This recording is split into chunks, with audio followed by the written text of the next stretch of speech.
Welcome to all. अगर आप CTET 2021 के प्रिपरेशन कर रहे हैं तो यह वीडियो आपके साइंस के सब्जेक्ट को स्ट्रॉन्ग करेगा।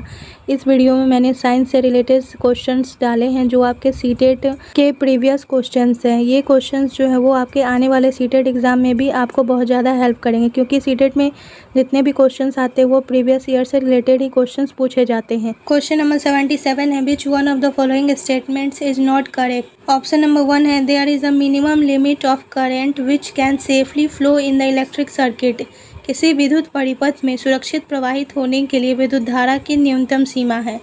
There is a maximum limit of current which can safely flow in the electric current. किसी विद्युत परिपथ में सुरक्षित प्रवाहित होने के लिए विद्युत धारा की अधिकतम सीमा है। नेक्स्ट है, fuses are inserted in electric circuits of all the buildings. सभी भवनों के विद्युत परिपथों में फ्यूज लगाए जाते हैं। If the proper fuse is inserted in a circuit, it will blow off if the current is more than the safe limit। यदि परिपथ में उपयुक्त फ्यूज लगाया जाए तो सुरक्षित सीमा के से अधिक विद्युत धारा होने पर यह उड़ जाएगा। हमसे क्वेश्चन किया जा रहा है कि इनमें से कौन सा स्टेटमेंट सही नहीं है, तो राइट आंसर हो जाएगा 1 number. There is a minimum limit of current which can safely flow in the electric circuit. किसी विद्युत परिपथ में सुरक्षित प्रवाहित होने के लिए विद्युत धारा की न्यूनतम सीमा है।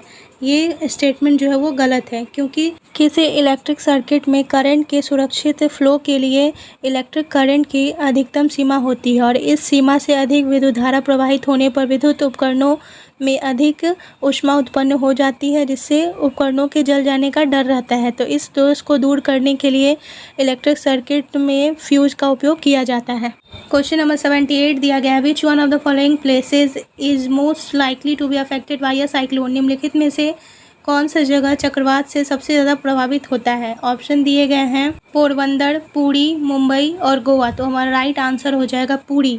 हमारे भारत में जो जितने भी साइक्लोन्स आते हैं वो ज़्यादातर बे ऑफ बंगाल यानी बंगाल की खाड़ी में से ही उत्पन्न होते हैं और इन सारे ऑप्शंस में से सबसे अधिक प्रभावित होने की संभावना पुरी की है, इसलिए हमारा राइट आंसर पुरी होगा। क्वेश्चन नंबर 79 दिया गया है, the changes in seasons on the earth occurs because. पृथ्वी पर ऋतुएं बदलती हैं क्योंकि पृथ्वी का घूर्णन अक्ष इसकी कक्षा के तल के लंबवत है। नेक्स्ट है, पृथ्वी का घूर्णन अक्ष इसकी कक्षा के तल के सापेक्ष झुका हुआ है।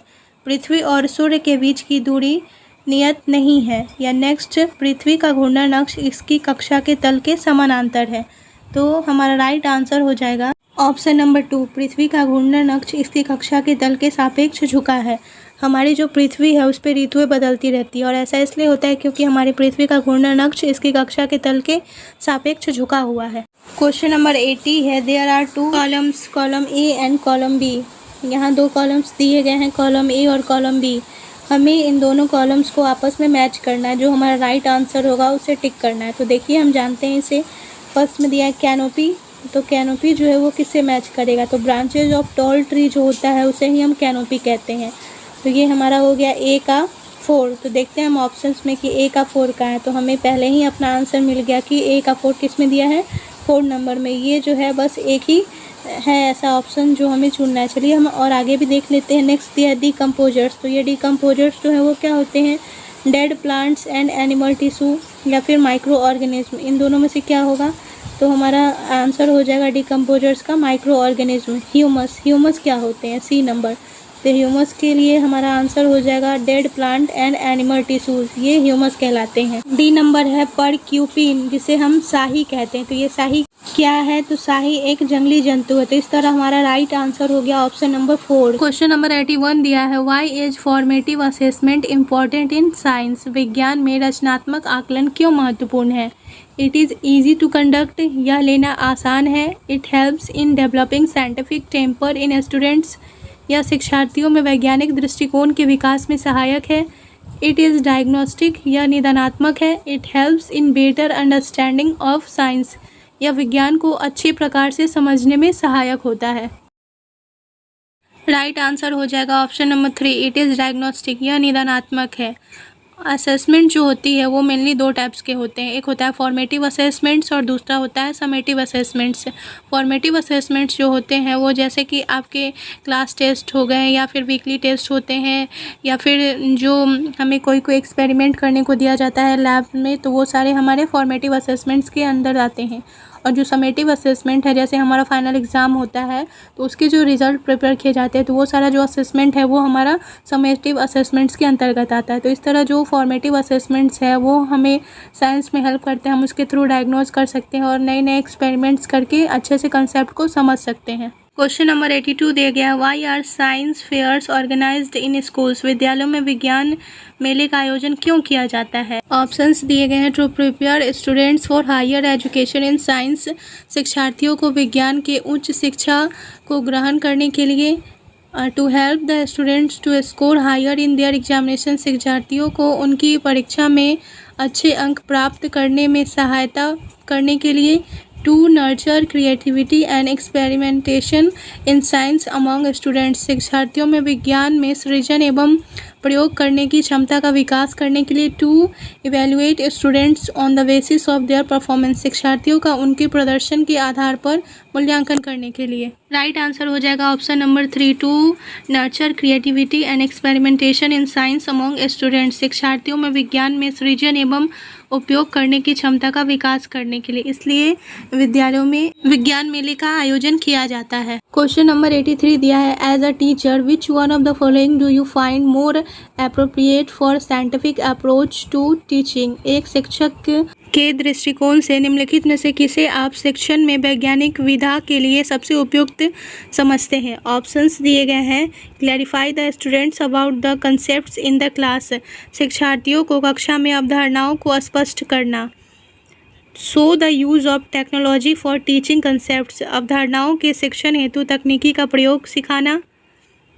Give projects to the students. शिक्षार्थियों को परियोजनाएं देना। Ask the students to perform activities related to the concepts. अवधारणाओं से संबंधित गतिविधियों को शिक्षार्थियों से कराना। हमारा राइट आंसर हो जाएगा option number 4, ask the students to perform activities related to the concepts. अवधारणाओं से संबंधित गतिविधियों को शिक्षार्थियों से कराना। अगर आपने NCF नेशनल करिकुलम फ्रेमवर्क 2005 पढ़ा होगा तो उसमें हमें ये स्पष्ट बताया गया है कि विद्यार्थियों को कोई भी काम करने की छूट देनी चाहिए, उसे करके सीखने पर बल देना चाहिए। तो इस प्रकार हमारा ये राइट आंसर 4 हो रहा है, जिसमें बच्चे किसी भी एक्टिविटी में इन्वॉल्व है, वो जो एक्टिविटी कर रहे हैं वो खुद से कर रहे हैं। क्वेश्चन नंबर 84 है, according to NCF 2005 good science education is true to life. What does this mean?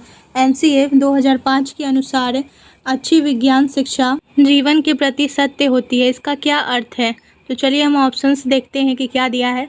Science should prepare the child to the world of work. विज्ञान बालक को कार्य की दुनिया में प्रवेश हेतु तैयार करे। नेक्स्ट है, science should be able to engage the child meaningfully. विज्ञान बालक को अर्थपूर्ण ढंग से व्यक्त करने में सक्षम हो। नेक्स्ट है, science should enable the child in learning the process of acquiring scientific knowledge. विज्ञान बालक को वैज्ञानिक ज्ञान अर्जित करने की प्रक्रियाओं को सीखने लायक बनाए। और नेक्स्ट दिया है कि science should help in living easy life, means विज्ञान आसान जीवन व्यतीत करने में सहायक हो। तो हमारा राइट आंसर हो जाएगा option number 1, science should prepare the child to the world to work. NCF 2005 के अनुसार अच्छी विज्ञान शिक्षा जीवन के प्रति सत्य होती है और इसका अर्थ है कि विज्ञान शिक्षा ऐसी होनी चाहिए जो बालक को कार्य की दुनिया में प्रवेश हेतु तैयार करे। क्वेश्चन नंबर 85 है, which one of the following is not a quality of scientific attitude. निम्नलिखित में से कौन सा वैज्ञानिक दृष्टिकोण का गुण नहीं है? ऑप्शंस दिए गए हैं, ओपन माइंडनेस यानी खुला मस्तिष्क, क्यूरियोसिटी टू लर्न मोर अधिक सीखने की उत्सुकता, और नेक्स्ट दिया है objectivity in approach to problem, समस्याओं के प्रति व्यवहार में वस्तुनिष्ठता, एंड नेक्स्ट दिया है हार्ड वर्क, कठिन कार्य।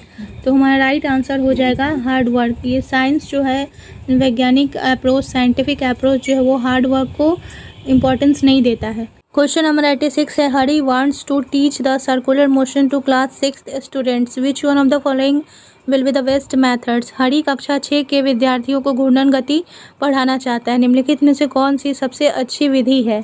डिस्कशन, चर्चा, एक्टिविटी बेस्ड टीचिंग, गतिविधि आधारित शिक्षण, गिविंग एग्जाम्पल्स, उदाहरण देना। डेमोन्स्ट्रेशन, प्रदर्शन। तो हमारा राइट आंसर हो जाएगा एक्टिविटी बेस्ड टीचिंग।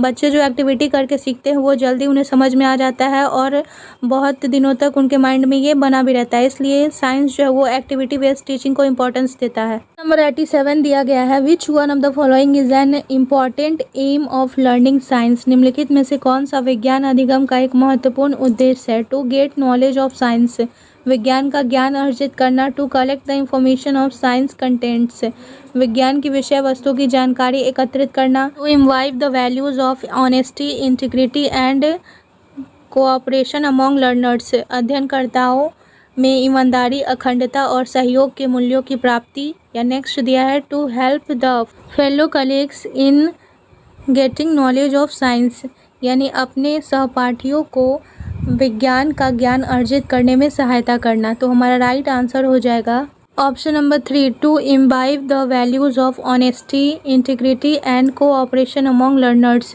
अध्ययनकर्ताओं के में ईमानदारी, अखंडता और सहयोग के मूल्यों की प्राप्ति। क्वेश्चन नंबर 88 है, the continuous and comprehensive evolution in science means, विज्ञान के मूल्यांकन में सतत एवं समग्र मूल्यांकन का अर्थ है।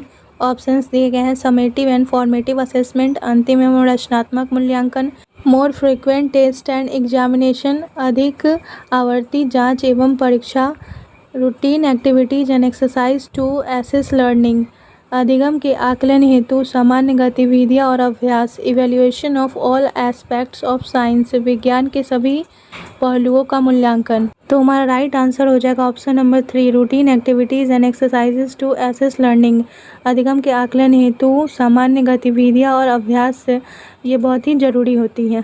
क्वेश्चन नंबर 89 है, which one of the following is not a step of problem solving approach. निम्नलिखित में से कौन सा समस्या समाधान विधि का एक चरण नहीं है। ऑप्शंस दिए गए हैं, विजुअलाइजिंग द सिचुएशंस, स्थिति की कल्पना करना। नेक्स्ट है, अटेम्प्ट टू सॉल्व, समाधान का प्रयास करना। ड्राइंग कंक्लूजन, निष्कर्ष निकालना। ऑब्जर्वेशन यानी अवलोकन। तो हमारा राइट आंसर हो जाएगा ऑब्जर्वेशन, अवलोकन।